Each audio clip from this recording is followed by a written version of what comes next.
Michael Montero with the ringside recap from Microsoft Theater in downtown Los Angeles. So this was the second top-ranked card, part of their big ESPN deal, and it really didn't go as well as they planned.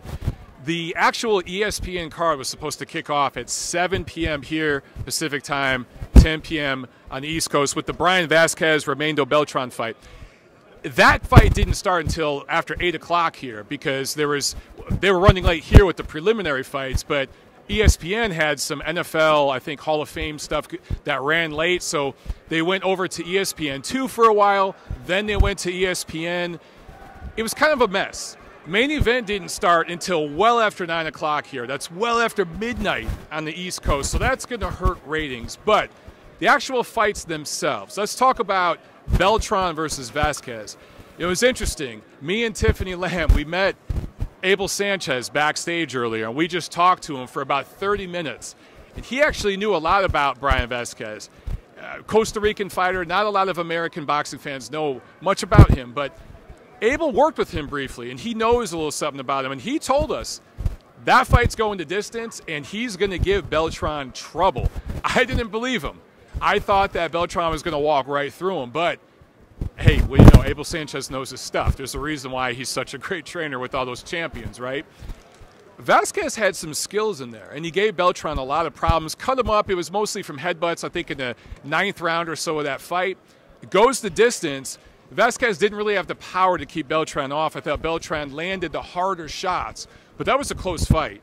2 judges have it 96-94. 1 judge had the draw on 95-95. I thought 96-94 for Beltran was a good score. I thought the judges got it right. I thought Beltran barely squeezed by. But for this fight, when you had the guy with Vasquez moving up in weight, he's had layoffs, he's had trouble, Beltran didn't look that good. And this was kind of a showcase for him to see if he looked really, really good, possibly he was going to get Lomachenko next. Let's talk about the main event with Lomachenko Marriaga. Look, the Colombian came here, tried to come forward early on, tried a few different things. He tried to box a little bit, got frustrated. It looked like he was visibly frustrated in there. Everything that he tried just couldn't work. Lomachenko, he's just a technician. His angles, his footwork, brilliant. We all knew this about him before coming in, right?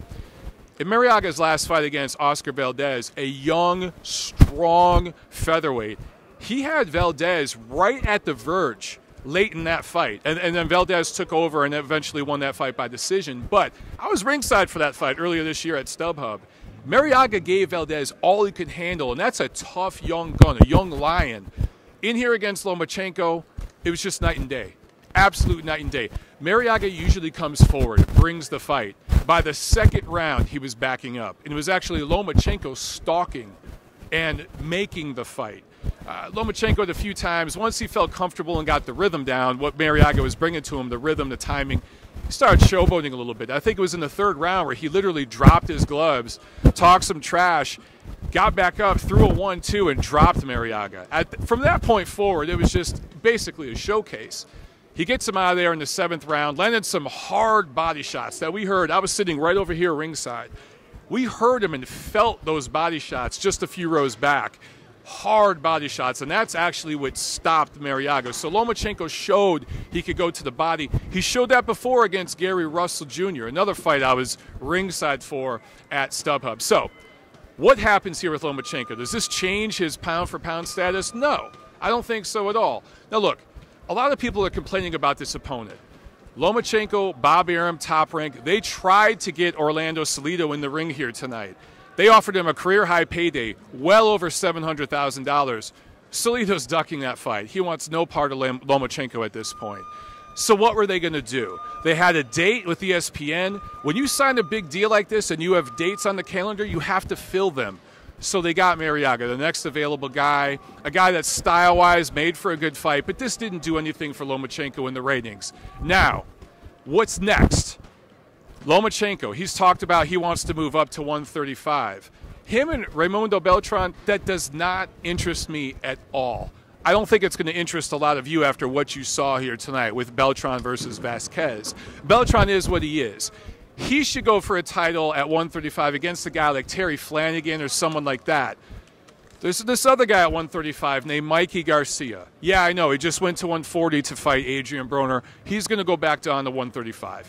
He met Vasyl Lomachenko earlier this week. They talked about doing a fight. I get it. That's the big fight in the future in these lower weight classes. Let's build that up. Let's see Mikey Garcia have some more fights at 135. Let's see Vasyl Lomachenko have some more fights at 130. Let's see these guys unify a few titles.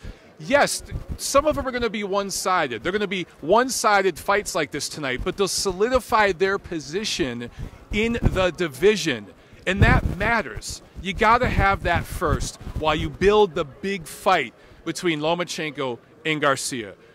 If I'm playing matchmaker here, if I'm Mr. Boxing God and playing out the way I want to see this thing happen, I think it happens 12 to 18 months from now, similar to the Canelo-Golovkin situation. Let Garcia fight Jorge Linares. Let Vasyl Lomachenko fight Miguel Berchelt, or maybe it's Jazriel Corrales, or one of those guys that has another title at 130. And let's build that fight up. One last note before I go here. Vasyl Lomachenko, after this fight, he did the post-fight interview with ESPN in the ring, in English, all in English. This guy's born and raised in the Ukraine, just moved to America a few years ago, just really started training here full-time at that gym in Oxnard that's owned by Igis Klimas. How many other fighters have been coming here making tens of millions of dollars for years and years and years and live just within minutes of the border, train here in America, fight here in America, and don't speak English? I think it says a lot that a lot of these Eastern European fighters are coming over here, learning English, showing respect for the mainstream casual sports fan audience and trying to assimilate and appeal to them. It makes a lot of sense. And some other fighters out there who have no problem coming here and making a lot of money that don't want to learn English, they could take a page out of Vasyl Lomachenko's book. And other fighters before him, like Manny Pacquiao, many, many others that we could talk about. That's it, guys. That's Michael Montero, Ringside Recap. It was a fun fight here at Microsoft Theater downtown. If you haven't been to this venue yet, you should check it out. It's pretty nice.